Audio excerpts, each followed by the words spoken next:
দর্শক, চলে এসেছি ঢাকার হযরত শাহজালাল আন্তর্জাতিক বিমানবন্দরে। আজ ঢাকা বিমানবন্দরের 3rd টার্মিনালের বর্তমান চিত্র দেখানোর চেষ্টা করব। গেল এক সপ্তাহে এই বিমানবন্দরটির এই টার্মিনালটি অনেকটা বদলে গেছে। আপনারা দেখতে পাচ্ছেন হাতের বাম পাশে ঢাকা এলিভেটেড এক্সপ্রেসওয়ে। এরই মধ্যে দেশের প্রথমেই এলিভেটেড এক্সপ্রেসওয়ে দিয়ে যানবাহন চলাচল শুরু করেছে, যেটি এই এয়ারপোর্ট থেকে যাত্রাবাড়ির কুতুবখালী পর্যন্ত বিস্তৃত হবে। এটি বিমানবন্দর সড়ক। ব্যস্ততম এই সড়কে তৈরি হচ্ছে যোগাযোগের নানাবিধ মাধ্যম, আর এই এয়ারপোর্টকে কেন্দ্র করে বিভিন্ন প্রকল্পের কাজ বর্তমানে চলমান আছে। এটি টার্মিনালটির দক্ষিণ অংশ। বিমানবন্দর মূল সড়কের এই অংশে দুটি ইউটার্ন বেশ আগেই তৈরি করা হয়েছে, যাতে করে উত্তরা থেকে আসা যানবাহনগুলো খুব সহজে এয়ারপোর্টের দিকে টার্ন নিতে পারে, আর খিলক্ষেত থেকে আসা যানবাহনগুলো ইউটার্ন নিতে পারে খুব সহজেই। টার্মিনালটির এই অংশে প্রবেশ এবং বের হওয়ার জন্য যে উড়াল সড়কটি তৈরি হয়েছে এবং সেই উড়াল সড়কটির পিচ ঢালাইয়ের কিছু কাজ বাকি রয়েছে। এছাড়া সামনের সড়কের কাজ হয়েছে। দর্শক, অ্যাপ্রনের এই অংশে কিছু নির্মাণ সামগ্রী ছিল, এর আগে আমরা দেখতে পেয়েছি। এবার সেই নির্মাণ সামগ্রী সরে গেছে, তার মানে 3rd টার্মিনালের কাজ খুব দ্রুত গতিতে এগিয়ে যাচ্ছে, আমরা তা বুঝতে পারছি। ধারণার চেয়ে সুন্দর আর নান্দনিক হয়ে উঠেছে বিমানবন্দরের এই টার্মিনালটি। ভেতরের সৌন্দর্যের সাথে সাথে ফুটে উঠেছে বাহিরের সৌন্দর্য এবং নান্দনিকতা। এই অংশে টার্মিনালটির প্রবেশ এবং বের হওয়ার বিভিন্ন সড়ক পথ প্রস্তুত হয়েছে, যদিও নিচের সড়কে এখনও রোড মার্কিংয়ের কাজ সম্পূর্ণ হয়নি। সেই সাথে সড়ক বাতি এবং রোড নির্দেশক আগেই বসানো হয়েছে। সামনের এখানে দুইটি জলাধার রয়েছে এই টার্মিনালটির এই অংশে। এই দুইটি জলাধারের পানি নীল রঙের হলে দেখতে অনেকটা মনোমুগ্ধকর লাগবে। এই অংশে দেখতে পাচ্ছেন যে এই টার্মিনালটির একটি সুড়ঙ্গ পথ রয়েছে। এই সুড়ঙ্গ পথটি দিয়ে এই টার্মিনালটির যাতায়াতের জন্য ব্যবহার করা হবে। বর্তমানে এই টার্মিনাল ভবনটির বাহিরের যত কাজ বাকি আছে সব কাজগুলোই কিন্তু এখানকার যারা নির্মাণ সংশ্লিষ্টরা আছেন তারা কিন্তু কাজগুলি এগিয়ে নিচ্ছেন। আপনারা দেখতে পাচ্ছেন যে সেই কাজ এগিয়ে চলছে। টার্মিনালটির এই অংশে দক্ষিণ পাশের মতো সৌন্দর্য বর্ধনের জন্য এই অংশেও একটি গোল চত্বর বানানো হচ্ছে, যেটি আপনারা দেখতে পাচ্ছেন। এবং এই টার্মিনাল ভবনটির যে বিভিন্ন রকমের যে সড়ক তৈরি করা হয়েছে সেই সড়ক আপনারা দেখতে পাচ্ছেন। দর্শক, ঢাকা এলিভেটেড এক্সপ্রেসওয়ের একটি র্যাম্প এখানে বিমানবন্দরে এসে নেমেছে এবং সেই র্যাম্পটি ধরে যানবাহন চলাচল করছে, সে দৃশ্য আপনারা দেখতে পাচ্ছেন। এবং এই র্যাম্পটির নিচেই রয়েছে বিমানবন্দরের যে মূল সড়ক, সেই মূল সড়কটি দিয়েও কিন্তু যানবাহন চলাচল করছে।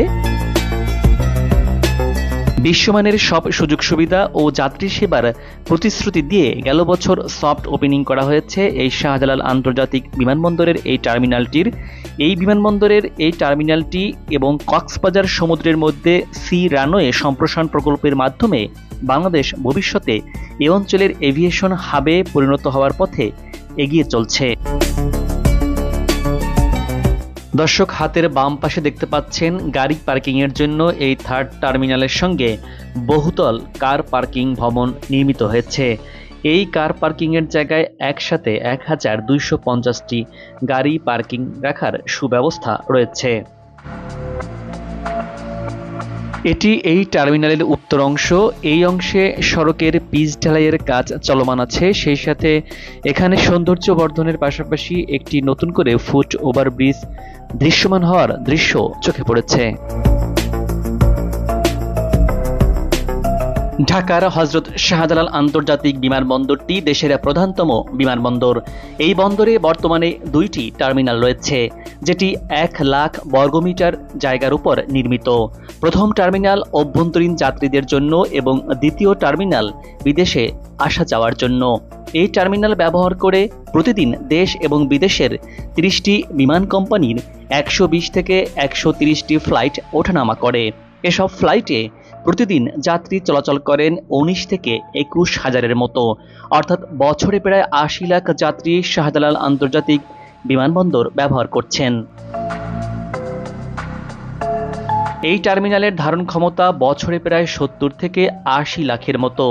সময়ের সাথে তাল মিলিয়ে বাংলাদেশ বহির্বিশ্বের সাথে যোগাযোগ বাড়াচ্ছে। ফলে বাড়ছে আকাশপথের যাত্রীও, যার বেশিরভাগ যাত্রী দেশের প্রধান এই এয়ারপোর্ট ব্যবহার করে যাতায়াত করছে। এক হিসেবে দেখা গেছে প্রতি বছর দেশে 8% হারে আকাশপথের যাত্রী বাড়ছে, কিন্তু বর্তমানে দেশের ঢাকার এই এয়ারপোর্টে এ পরিমাণ যাত্রী ধারণের সক্ষমতা নেই।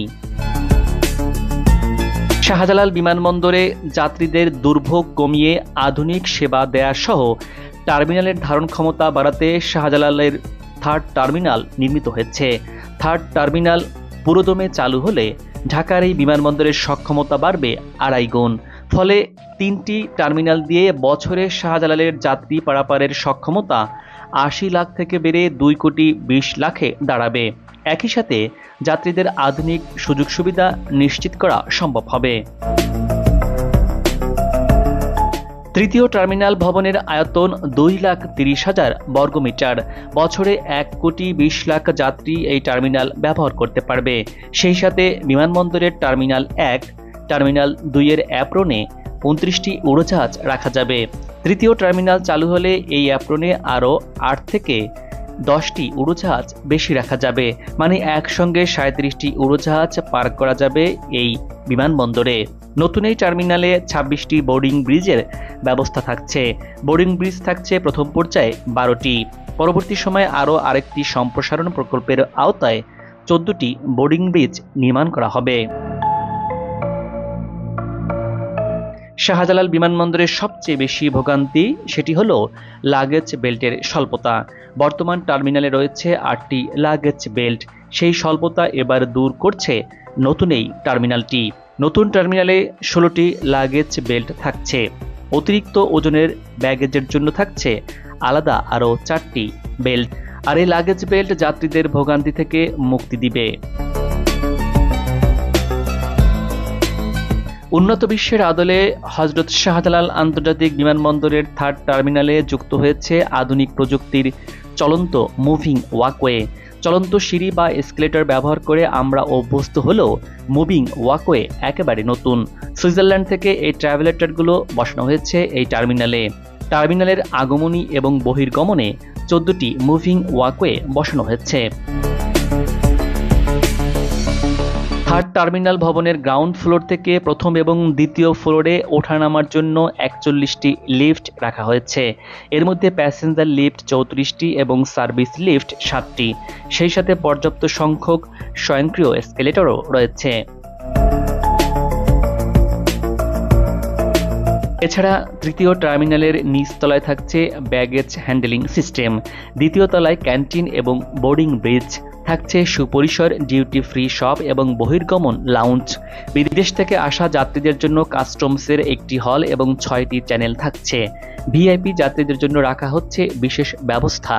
তৃতীয় টার্মিনালের দক্ষিণ প্রান্তে 3,650 বর্গমিটার জায়গা জুড়ে ভিভিআইপি এবং ভিআইপি যাত্রীদের জন্য আলাদা বিশেষ ব্যবস্থা রাখা হচ্ছে। ট্রানজিট যাত্রীদের জন্য বিশাল লাউঞ্জ করা হচ্ছে নতুন এই টার্মিনালে।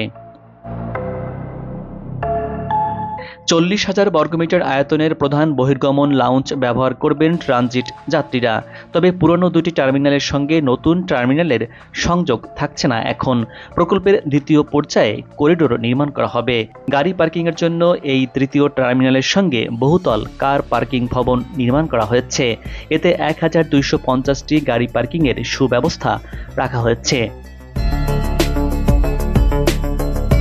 নিজের ইমিগ্রেশন নিজেই করতে পারবেন একজন যাত্রী। নতুন টার্মিনাল ভবনের বহির্গমন পথে 10টি স্বয়ংক্রিয় পাসপোর্ট কন্ট্রোল বা ই গেট থাকছে, যেখানে যাত্রীরা নিজেরাই নিজেদের ইমিগ্রেশন করতে পারবেন। তাদের আর ইমিগ্রেশন পুলিশের মুখোমুখি হতে হবে না। তবে নিজেরা করতে না চাইলে তাকে সহযোগিতা করতে 56টি বহির্গমন ইমিগ্রেশন কাউন্টারও প্রস্তুত থাকছে। সেখানে ইমিগ্রেশন করবে ইমিগ্রেশন পুলিশ। এছাড়া যেসব যাত্রী অন্য দেশ থেকে বাংলাদেশে ঢুকবেন তাদের জন্য 5টি ই গেট থাকছে। পাশাপাশি থাকছে 14টি অ্যারাইভাল ইমিগ্রেশন কাউন্টারও। বেসামরিক বিমান চলাচল কর্তৃপক্ষ দাবি করছে এই টার্মিনালটি চালু হলে যাত্রীরা আসা যাওয়ায় ভোগান্তির শিকার হবেন না।